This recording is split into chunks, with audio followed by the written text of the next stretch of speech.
안녕하십니까. 오늘은 독일과 스웨덴에서 저희 집으로 물건이 도착을 했습니다. 스웨덴에서 온 애는 상당히 고가의 제품인데 어쨌든 제 손에 쥐게 됐습니다. 예전에 필름 카메라를 좀 사용을 했는데요. 라이카 M3하고 하셀 503 이걸 사용을 했는데 여기 가격이 중고 가격이 많이 올랐습니다. 그래서 중고 가격이 많이 올랐기 때문에 팔자 이래서 팔아버리고 라이카 Q2를 샀는데 라이카 Q2를 사용하다 보니까 또 아쉬운 점이 좀 있어서 마침 또 새 제품이 나오고 해서 라이카 Q2를 팔고 또 다시 이제 새 제품 오늘 도착했습니다. 도착한 제품은 다름 아닌 X2D. 요즘 상당히 인기가 있는 제품 구하기도 힘들고 아직 국내에 많이 풀리지는 못했습니다. 최근에 반도에 한 10대 정도 들어온 걸로 알고 있는데 어쨌든 요거를 지금 오늘 제가 받게 됐고요. X2D는 X1D의 업그레이드 판인데 S1D의 그 2017년도 발매가 됐었는데 무려 5년이 지나서 완전히 업그레이드가 됐습니다. 그래서 화소수는 1억 화소, 어마어마하죠. 그래서 X2D 100C로 되어 있습니다. X1D는 S1D 2까지 나왔는데 50C로 되어 있죠. 요거 바닥을 까서 이제 한번 열어보도록 그렇게 하겠습니다. 그 다음에 이제 스웨덴에서 독일에서 온 제품이 있는데 그 제품이 마이어 옵틱 게로리츠라는 도시에서 만들어서 게로리츠인데 요 렌즈가 버블 렌즈로 아주 유명한 렌즈입니다. 마이어 렌즈 두 개입니다. 이것도 역시 한 개는 100mm고 한 개는 75mm 이렇게 해서 두 개가 와서 동시에 하나씩 개봉을 해보도록 그렇게 하겠습니다. 먼저 S2D 비닐을 좀 잘 잘라야 되거든요.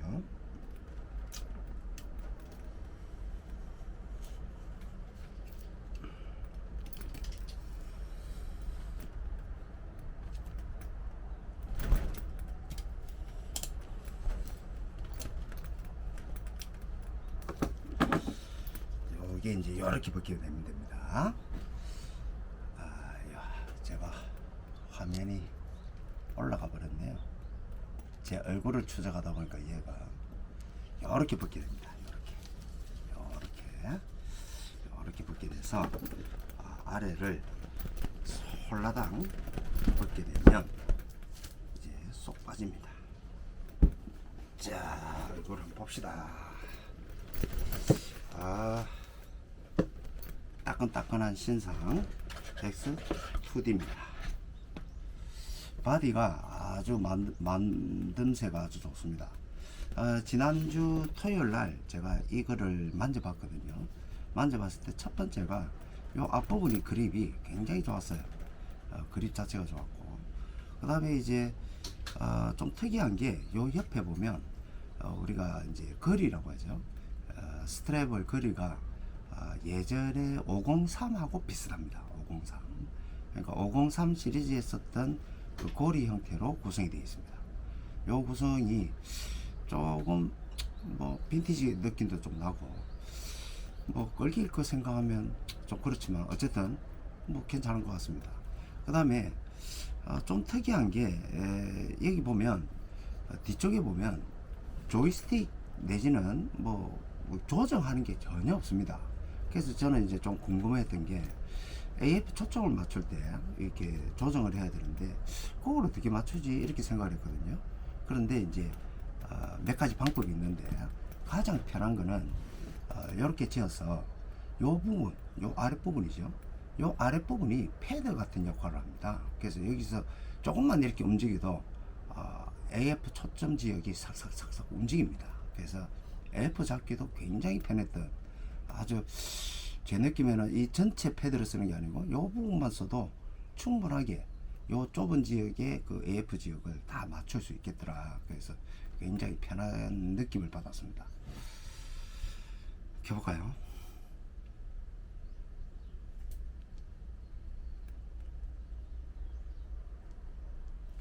배터리가 충전되지 않은 걸로 지금 파워가 들어오지 않습니다. 그래서 그리고 또 하나 달라진 거 한 가지 더. 예전에는요 우리가 이제 제가 이제 907X를 갖고 있는데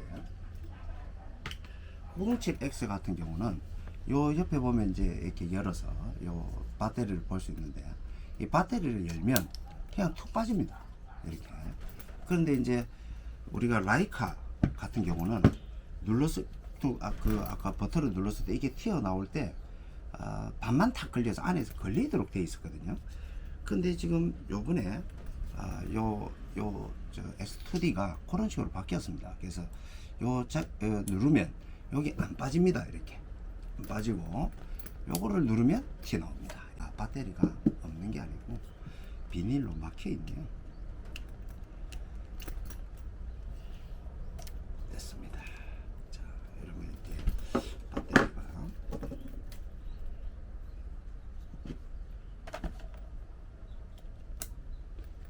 이렇게 해서 파워를 눌러보면 예, H 나오죠.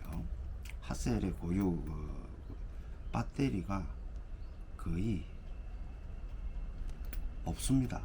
일단 바꾸도록 하겠습니다.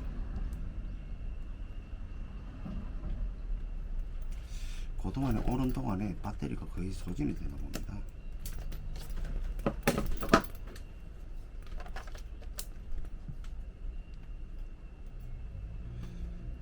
자, 이렇게 해서 기본적으로 요게 참 좋구나 이 느낌 좀 되고요.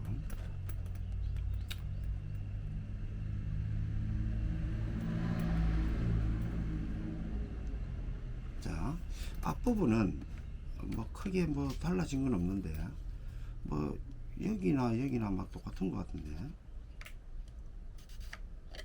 예, 센서가 1억 화소 센서커입니다.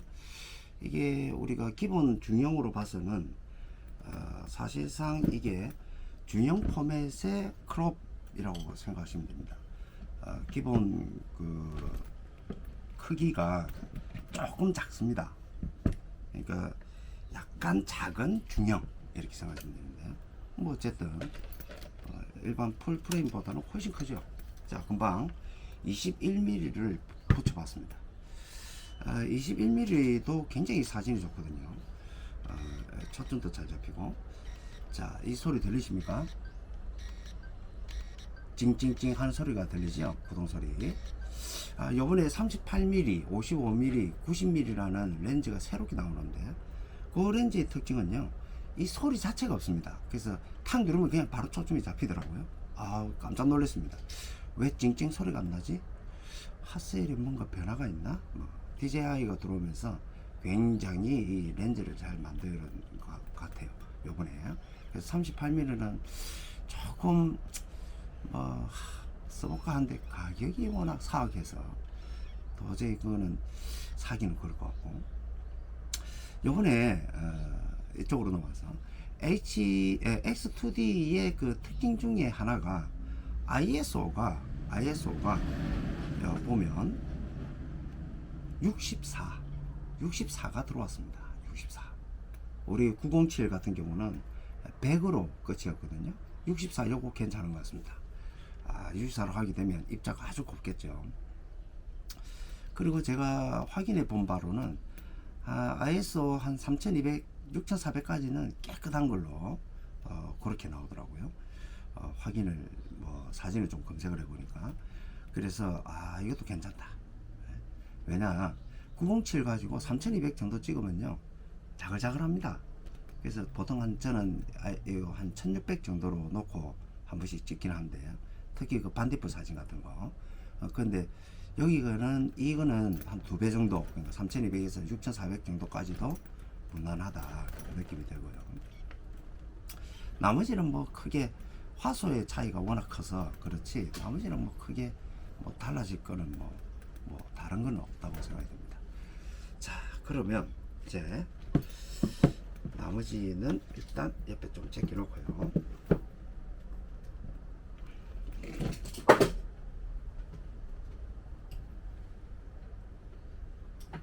저는 이 X2D 이 렌즈를 X2D 이 카메라를 제가 렌즈를 이 21mm를 쓸 예정이 아니고 펜타콘이라는 29mm 렌즈입니다. 29mm 정가가 15만원 정도 합니다.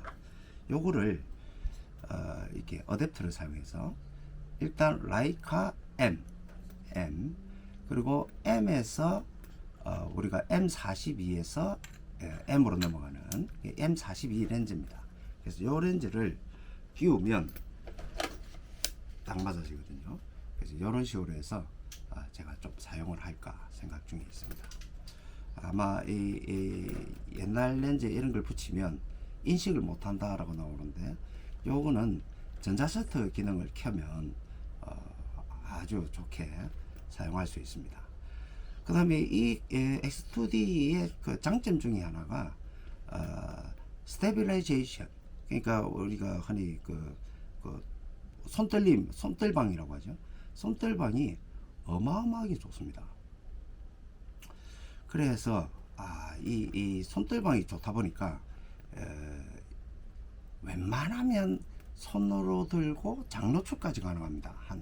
뭐 어떤 사람은 한 6초까지도 하시는 분도 봤는데, 그게 가능하다면 저도 한번 길게 한번 때려보고 싶은 그런 생각이 좀 듭니다. 어쨌든 지금 전자셔터 기능을 금방 켰거든요. 그러니까 화면이 보이죠.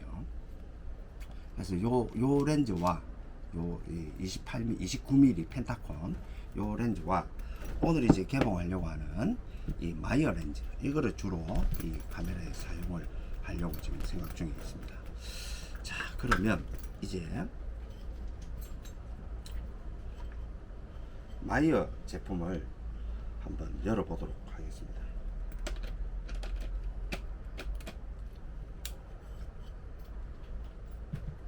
일단 얘는 조금 옆으로 가 있고요. 마이어 제품은요, 마이어 옵틱이라는 이 회사가 좀 특징이 좀 있습니다. 굉장히 오래된 회사고요. 거의 100년 가까이. 근데 이 회사는 전쟁 전에, 그러니까 2차 세계대전이죠. 전부터 쭉 해오다가 이 전쟁이 끝나고 나서 독일이 서독과 동독으로 나뉘어졌습니다. 나뉘어지는 바람에 칼자이즈라는 그 본을 중심으로 하는 그 어떤 칼자이즈 회사와, 그 다음에 이쪽 동독 베를린 쪽을 중심으로 하는 이제 칼자이즈가 이게 분리가 됐나 봐요. 그래서 이제 기존의 동독에서 만들던 이 마이어 회사가 사회주의가 들어오고 공산주의가 들어오고 이래서 사실 회사가 별로 안 좋았답니다. 그 전에 이제 우리가 뭐 대표적으로 알고 있는 헬리오펜 필터 회사죠. 그것도 이 회사에서 만든 거고, 그 다음에 에카타인인가 하여튼 그 카메라, 옛날 카메라가 있습니다. 그 카메라에 그 납품하는 그런 회사로 이게 쭉 명맥을 이어오다가 우리가 조금 전에 제가 보여드렸던 펜타콘이라는 회사가 이 마이어를 흡수를 했고요. 그리고 이제 이 마이어 회사를 흡수한 이후에 이 펜타콘이 우리가 제나라고 보통 이야기하죠. JENA. 근데 이게 원래 명칭은 예나입니다. 예나. 칼자이즈 예나 이렇게 되거든요. 칼자이즈 예나에 의해서 펜타콘이 또 흡수가 됐어요.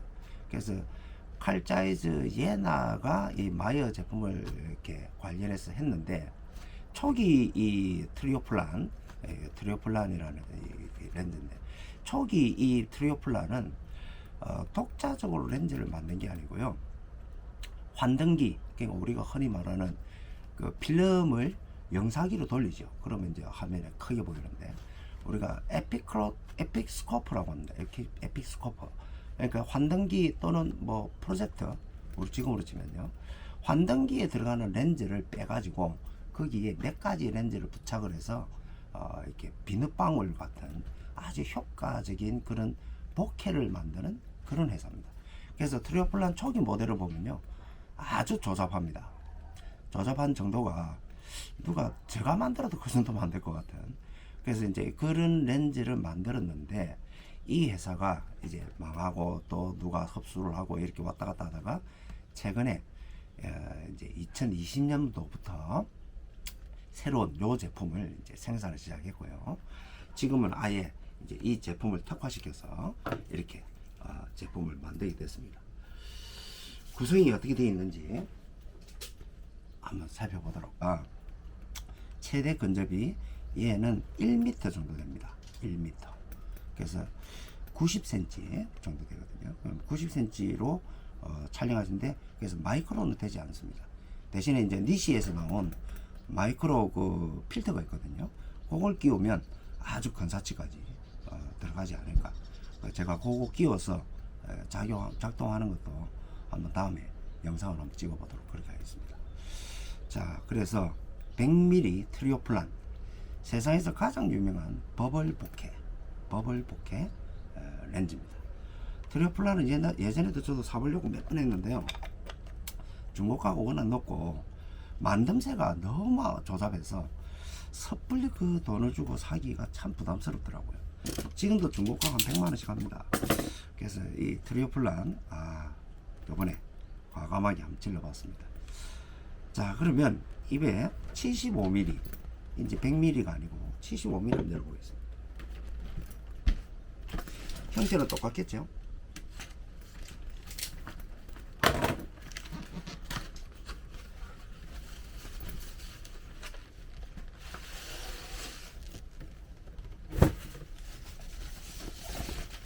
자, 박스는 똑같습니다. 그리고 보석 상자가 하나 나왔습니다. 역시 1896년으로 되어 있네요. 1896년이니까 120년 정도. 자, 75mm의 경우에는 인물 쪽하고 동영상이 좀 특화되어 있다 이렇게 이야기 하더라고요. 사진 한번 보여드릴까요? 이런 사진. 느낌 좋습니다. 그리고 이런 느낌. 인물 사진에 1.9mm, 조리개 값이 1.9라서 75에 1.9, 75에 1.9. 그래서 굉장히 이 렌즈가 해오리 보케의 느낌도 좀 나고요. 우리가 해오리 보케 이러면 최고봉이 라이카 녹티 0.95 1800만원짜리거든요. 거기에 비할 바는 아니지만 그래도 굉장히 이 정도면 우수합니다. 보케도 느낌 멋지고요. 75mm는 여기 보시면 조금 크기가 작습니다. 아담하네요. 제가 딱 좋아하는 크기입니다.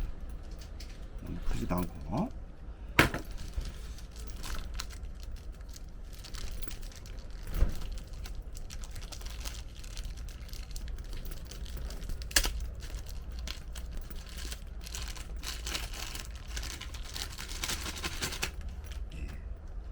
딱 요 크기입니다. 요 크기.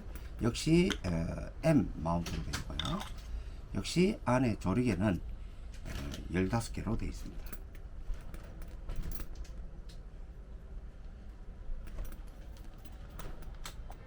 보이십니까? 15개 열리고 닫히고. 렌즈가 아주 투명합니다. 제가 볼 때는 렌즈가 그렇게 많이 들어가지는 않은 것 같은데 대략 뭐 4군 6매 이런 이야기를 하던데 렌즈가 안에 뭐 기본 렌즈를 둘러싸고 있는 렌즈가 있고 뒤에 쪽에 또 렌즈가 또 붙어 있고 뭐 이런 식으로 이야기하던데 구체적인 거는 제가 확인이 안 되더라고요. 역시 1.9까지 되어 있고요. 조리개는 끊기지 않고 바로 돌아갑니다. 대신에 최대 조리개 값이 16으로 되어 있습니다. 16. 그래서 조리개 값이 16이니까 요거는 이제 우리 100mm하고 좀 차이가 있네요. 요거는 프리모플란이라고 합니다. 프리모플란 75mm 1.9. 렌즈는 똑같은 회사에서 만들어진 마이옵틱 게로리치. 저는 개인적으로 필터를 별로 안 좋아합니다. 왜냐, 비싼 렌즈를 샀는데 10만원짜리 20만원짜리 필터를 꼽아갖고 그 렌즈 성능이 안 나올 것 같았어요. 그래서 저는 아예 필터는 꼽지 않고 바로 쓰는데, 요것도 역시 이렇게. 자, 요거는 엑스투디아 한번 결합을 한번 시켜보도록 하겠습니다. X2D는 어댑터가 아까 말씀드린 대로 요게 이제 기본 어댑터입니다. 제가 가지고 있는. 그러니까 X1D에 M 마운트를 꼽을 수 있죠. M 마운트를 꼽아볼까요? 점이 어딨나 어디가 여기 기준점이네요. 뭔가 기준점이 있죠. 자, 자 이렇게 탁 완전히 딱 장착이 됐습니다. 사진은 아마도 이 렌즈의 그 최소 근접치가 대략 한 75cm 정도 되니까 그렇게 막 근접을 할 수 없습니다. 그래서 근접 사진의 경우에는 좀 다른 방식으로 접근을 마이크로 렌즈, 마이크로 필터를 좀 더 끼우든지 방법을 써야 될 것 같고요. 느낌이 참 좋네요. 어쨌든 요거 요 정도 100mm를 끼우게 되면 요 정도 필터 앞에 후드 끼운 거하고 비슷하네요. 이렇게 보시면 거의 비슷합니다. 그리고 홀트를 52mm 필터를 끼워서 장노출을 쓸 때는 제가 이제 장노출을 또 활용할 건데 요거를 52mm를 필터를 끼우면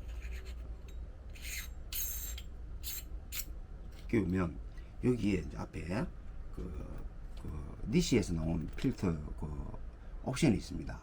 홀더가 있습니다. 그 홀더를 끼워서 전체 장노출을 쓸 수가 있겠죠. 자, 오늘은 렌즈 마이어 옵틱 그래비츠 75mm와 그 다음에 100mm 트리오플란, 프리모플란 이렇게 두 가지 종류와 X2D 언박싱을 해봤습니다. 조금 더 자세하게는 한 번 더 사용기 같이 만들어서 한번 올려보도록 그렇게 하겠습니다. 오늘 장시간 이렇게 들어주시고 지켜봐 주셔서 너무 감사합니다.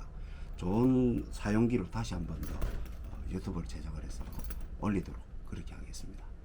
궁금한 점이 있으면 댓글로 이렇게 글을 주시면 되고 구독, 좋아요 꼭 눌러주십시오. 감사합니다.